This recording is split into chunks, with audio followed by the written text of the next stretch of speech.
Welcome to the channel about news from around the world.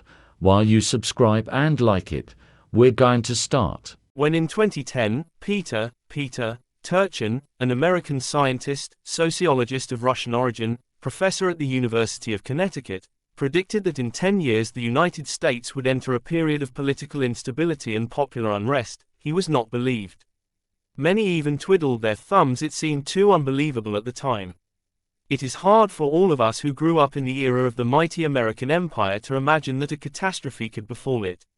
Nevertheless, we must be prepared for such a future, he said at the time. And now the promised decade has passed, and Turchin's forecast seems to have come true.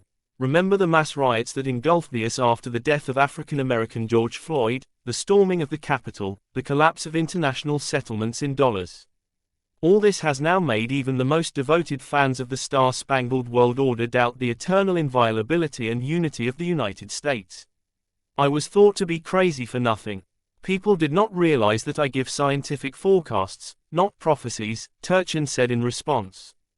Turchin's scientific predictions are now receiving much more attention, especially after the release of his new book, which he symbolically titled The End of Times. In this work, the sociologist, who was the first to propose the concept of cliodynamics, i.e., the construction of mathematical models of history, presented his even tougher predictions. The U.S. is in agony and indeed stands not just on the brink of a new Great Depression, but possibly a new civil war. The research group led by Turchin has formed a database of various societies created by mankind over 10,000 years, and found that all societies sooner or later faced large-scale political crises. A careful analysis of various criteria, forms of government, population size, frequency of revolutions, and even the average height of a person showed that there are two main factors that are almost guaranteed to lead to revolution.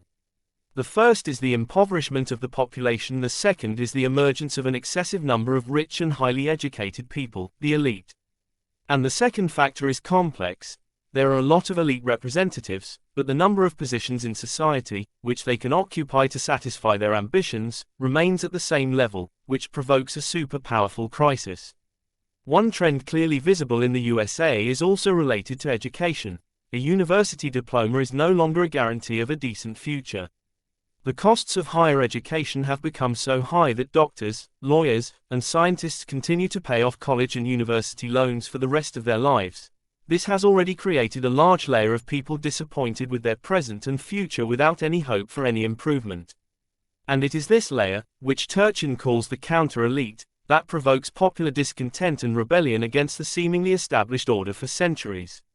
Revolutions are not made by poor proletarians at all.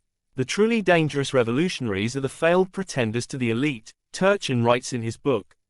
Americans' ordinary working people now have the same wages, adjusted for inflation, as they did half a century ago. But spending has gone up. Public statistics show that parents without a college degree today, to pay for college tuition for at least one of their children, need to work 4 times as much as if their child had graduated from high school in the 1970s. The cost of maintaining a home has increased several times, and the cost of medical treatment and maintaining a healthy lifestyle has increased tenfold. And that's just the economic component. Black discontent is still linked to this day to the existing racism in American society.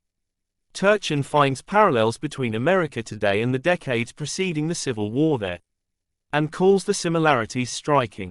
Then, as now, the economy made the rich even richer and the poor even poorer. Popular impoverishment fueled social discord, manifested in riots. From 1820 to 1825, when times were good, there was only one riot. And from 1855 to 1860, 5 years before the Civil War, no fewer than 38 large-scale social protests broke out in American cities. We see a similar picture today, he writes. According to Turchin's calculations, the pump of wealth that feeds the American elites and sucks all the juices from the people, has been working at full capacity for 2 generations.